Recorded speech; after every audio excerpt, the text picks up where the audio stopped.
स्वागत है आप सभी का मेरे YouTube channel PR education Patna पर। आज मैं आप सभी के लिए क्लास 10 की केमिस्ट्री का चैप्टर सेकंड अम्ल क्षार एवं लवण का पार्ट सेकंड लेकर आए हैं। पार्ट फर्स्ट में हम लोग पढ़ चुके थे अम्ल क्षार के बारे में कि अम्ल जो होते हैं उसका स्वाद खट्टा होता है, क्षार का स्वाद कड़वा या तीखा होता है। अम्ल जो होते हैं नीले लिटमस पत्र को लाल कर देता है, क्षार जो होते हैं वह लाल लिटमस पत्र को नीला कर देता है। इन सब के बारे में हम लोग वीडियो फर्स्ट में पढ़ चुके थे। आज हम लोग थोड़ा सा आगे बात करते हैं। देखिए आगे एक वैज्ञानिक हैं जिनका नाम था आर्हेनियस। क्या नाम था? आर्हेनियस। याद रखिएगा भैया जी, क्या नाम था? आर्हेनियस, जिसको आर्हेनियस सिद्धांत कहते हैं। आर्हेनियस ने एक थ्योरी दिए थे जिससे आर्हेनियस सिद्धांत कहा जाता है। क्या कहा जाता है?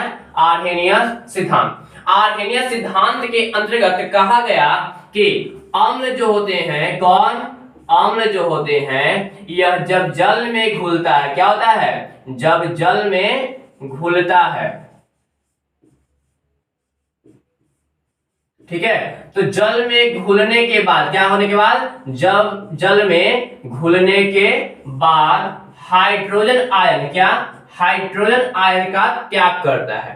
याद रखिएगा आर्हेनियस सिद्धांत में कहा गया था कि अम्ल जो होता है वह जल में घुलने के बाद हाइड्रोजन आयन का त्याग करता है। और क्षार के बारे में भी कहा गया कि क्षार जो होता है, कौन?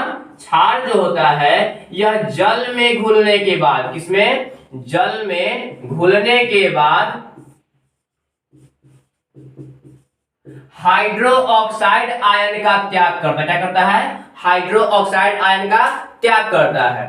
तो देखिए जैसे हम लोग एक एग्जांपल देख लेते हैं। देखिए जैसे है हाइड्रोक्लोरिक अम्ल। क्या है? हाइड्रोक्लोरिक अम्ल। जब हम हाइड्रोक्लोरिक अम्ल को जल में घोलते हैं, क्या करते हैं? जब हम हाइड्रोक्लोरिक अम्ल को जल में घोलते हैं तो यह हाइड्रोजन आयन का त्याग कर, देखिए हाइड्रोजन आयन का क्या कर रहा है? त्याग कर रहा है ना, हाइड्रोजन आयन का त्याग। तो आर्हेनियस सिद्धांत में यही कहा गया था कि जब भी हम अम्ल को घोलते हैं, किसमें? पानी में जब भी हम घोलते हैं तो क्या होता है? वह हाइड्रोजन आयन का क्या करता है? त्याग करता है, मुक्त करता है। क्षार के बारे में कहा गया था कि जब हम क्षार को, किसको? क्षार को, तो मैंने क्षार के रूप में लिया सोडियम हाइड्रोक्साइड। क्या लिया? Sodium hydroxide. जब हम सोडियम हाइड्रोक्साइड को जल में घोलते हैं, क्या करते हैं? जब हम सोडियम हाइड्रोक्साइड को जल में घोलते हैं तो यह सोडियम आयन, क्या? सोडियम और हाइड्रो ऑक्साइड आयन में टूट जाता है। क्या होता है? सोडियम और हाइड्रो ऑक्साइड आयन में टूट जाता है। तो देखिए कहा गया था क्षार के बारे में कि क्षार जब जल में घुलता है तो हाइड्रो ऑक्साइड आयन का त्याग करता है। क्या करता है? हाइड्रो ऑक्साइड आयन का त्याग करता है। देखिए यहाँ पर सोडियम हाइड्रोक्साइड को मैंने जब जल में घोला तो देखिए हाइड्रो ऑक्साइड का त्याग कर रहा है, हाइड्रो ऑक्साइड आयन का कर रहा है त्याग। तो याद रखिएगा आर्हेनियस सिद्धांत में कहा गया अम्ल जब जल में घुलता है तो हाइड्रोजन आयन, और क्षार जल में घुलता है तो हाइड्रो ऑक्साइड आयन का त्याग करता है।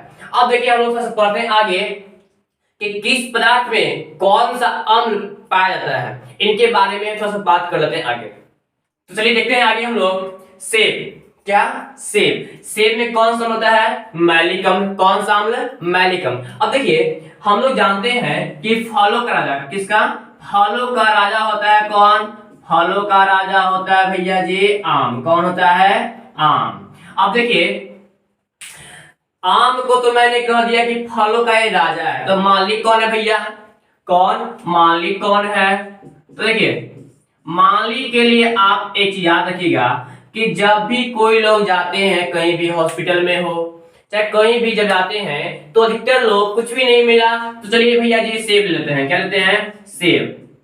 क्या लेते हैं? सेब। याद रखिएगा फलों का राजा मैंने कह दिया आम को, फलों का राजा आम को कह दिया, लेकिन जब कहीं जाते हैं कुछ लोग तो वो लोग क्या करते हैं? उठा लेते हैं सेब और सेब लेके चले जाते हैं।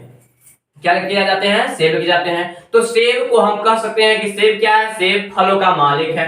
क्या है? सेब फलों का मालिक है। तो सेब क्या है? सेब फल का मालिक है। तो मालिक से आप याद रख सकते हैं मैलिक। क्या मालिक से मालिक हो गया। आगे देखिए चींटी, क्या चींटी, चींटी का डंक कह सकता है या फिर हड्डा, लाल हड्डा जो होता है चाहे पीला हड्डा जो होता है इसका डंक। तो देखिए चींटी का डंक, हड्डा का डंक में कैसा अम्ल, फॉर्मिक अम्ल, कैसा अम्ल, फॉर्मिक अम्ल। इसको याद रखेंगे, आप याद रखिएगा हड्डा होता है चाहे फिर चींटी होता है, तो चींटी जब काटती है तो वहां पर वह क्या करती है, फुला देती है, क्या करती है, फुला देती है, देहाती भाषा में फुला देती है। तो याद रखिएगा चींटी क्या करती है, फुलाती है, तो फुलाने से आप याद रखिएगा फॉर्मिक अम्ल, कैसा अम्ल, फॉर्मिक अम्ल। ओके, आगे देखिए आगे है दही, क्या दही या खट्टा दूध। तो देखिए दही जो होते हैं, दही को जब हम माइक्रोस्कोप से देखते हैं, दही को माइक्रोस्कोप से जब देखते हैं तो उसमें देखते हैं कि चाउमीन जैसा होता है ना, उस प्रकार से उसमें बैक्टीरिया होती है। दही में क्या होती है, दही में भी बहुत सारे कीड़े होते हैं, किसकी जैसा, तो चाउमीन के जैसा होता है, कैसा, चाउमीन के जैसा। और जब हम चाउमीन को किसे, जब हम चाउमीन को चम्मच से उठाते हैं तो देखते हैं वह लटक जाता है, क्या होता है, चाउमीन लटक जाता है। तो जब लटकता है चाउमीन तो उसको से लटकने से हम याद रखेंगे कि दही में चाउमीन जैसा कीड़ा होता है, दही में चाउमीन जैसा कीड़ा होता है। और चाउमीन क्या होता है, चाउमीन लटकता है, क्या होता है, चाउमीन लटकता है। और लटकने से आप याद रखिएगा लैक्टिक अम्ल, कैसा अम्ल, लटकने से लैक्टिक अम्ल।